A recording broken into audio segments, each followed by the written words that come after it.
Hello, everyone, and welcome to Influential Leadership Tips. My name is Dave Miller. And I'm John Hadley. Dave, I wanted to follow up on something that we were talking about recently about not expecting me to manage you. It was an interview with a leader of a service provider's company, Tian Zhao. He made a really provocative statement in there that if I have to do performance reviews with you, something's wrong. And that got me thinking, because I've always been bothered by the performance review process. Yes, it's a process most people hate, whether you're the leader or manager or you're the person receiving the performance appraisal. No one. Absolutely.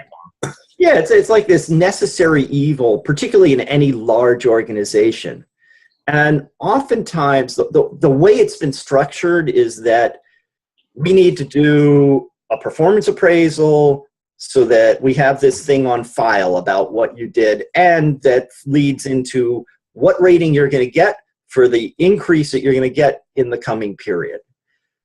But then what happens is when we're having the performance appraisal discussion, I, as the employee, I'm thinking about, well, what does this mean for my increase? What does this mean for, my rating?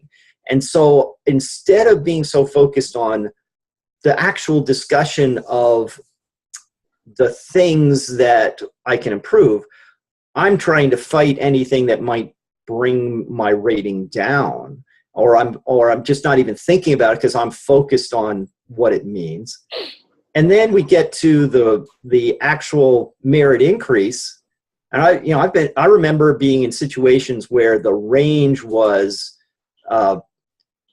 officially like 2 to 5% for the pool, but you had to average out to the right number. So even if I rated someone top notch, exceeds all expectations, the best I could hope to give them was a 0.5 point higher increase than anyone else in the unit, particularly because maybe their salary was a little higher and would use up more of the percentage.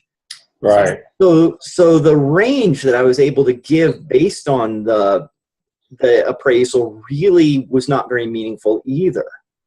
So really, the whole system kind of breaks down at that point.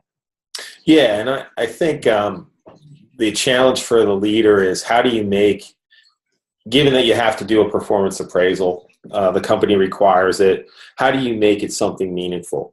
Right. And most people probably watching us don't have control over the numbers or the budgets. Mm-hmm. They might have some say in that and how that pool gets allocated, but they don't have control over the whole pool. So there's maybe a limitation what you can do there. So my advice, and see what you think about this, is don't worry about that piece of it, but kind of as much as you can detach the performance appraisal conversation from the numbers. Eventually you're going to have a conversation about the numbers, but make that the smallest part maybe at the end of the conversation. Make it a meaningful conversation about more about the future, because really, if a manager is doing their job, the stuff about what happened in the previous year shouldn't be a surprise. That communication should be happening all throughout the year, don't you think? That's right. It's much more important to have discussions as we go along and provide praise when it's deserved or critique when it's merited throughout the year when things happen, instead of in this formal, now we're going to look at the whole year together. But I once had a situation where someone he kind of took something I said in the appraisal the wrong way, took it as a criticism, where it's really just, here's one thing you could do that might be more effective. And he took it as a criticism of the way he was doing things and whether he was giving me feedback. And he stopped giving me some of the detailed analysis that he had before, because he felt like, well, I'm going to get critiqued on it. If that's what he cares about, then I'm just not going to do it anymore. So it can actually be negative if you rely on the performance appraisal itself as the tool for providing feedback. I think your idea of using it more for, let's talk about the future. Yeah, what's the next year going to look like? Let's talk about what's next for you. Yeah. The other thing too, I would say, is in terms of the ratings, usually it's like a 1 to 5 scale or something like that. Right. I think the worst thing you can have is everything down the middle in terms of ratings. Mm-hmm. So I prefer, and I think people would prefer this, to see what they're really strong at, what they really need to improve. So even if you're giving them some 2s, but you're also giving them some 5s, I think that's a more meaningful thing. Maybe they end up in the 3 to 4 range because that's where they need to get the money that you have to get them to. That's okay. But I think if you just give them all 3s down the middle or 3s and 4s, it's like, it's not really telling me a whole lot. Yeah. My opinion.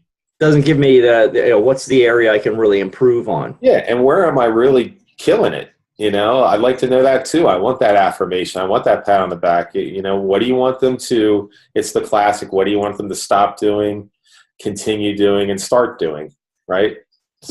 In some ways, it might almost be better to break that out of the appraisal process completely. Let's have a real career discussion. Let's have a real discussion about things you could do better and things that you're doing great. And the formal appraisal will kind of take care of itself. You could do that. You can make it a totally separate conversation, but at least once a year, you should have that career discussion. In terms of performance and feedback, I think that should be happening throughout the year. Yeah.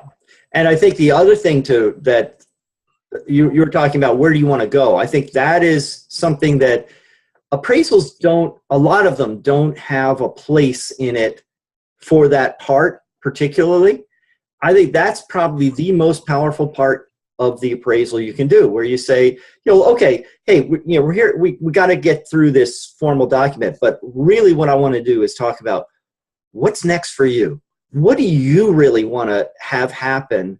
Not just right now, but where do you want to go over the course of the next 2 or 3 years? And what do we need to do together to help facilitate you getting there? What new types of projects do I need to get you involved in? What new types of skills would you need to develop to be able to get there? And what can I do to help you with that? Mm-hmm. So it seems like there's 2 tips coming from this that I'm hearing. One is to provide feedback all throughout the year. Mm-hmm. Don't just wait for the formal performance appraisal. And the second one is don't get locked into the performance appraisal process. Right. Think about how you can meet the person, inspire the person, and don't get locked into the format. And also, one third thing I'd say is watch carefully as a manager or a leader for, was there anything that was a surprise to this person when I delivered this? Right. Because that's a place that says, I'm not doing my job if there is a surprise in this appraisal. If they're like, wow, I never saw it coming that I'd be a 2 in this area. Well, okay, I have not done a good job of communicating with you about your performance as we've gone through the year in that. Good stuff, John. So thanks for joining us. Yep. See you next week. And be influential.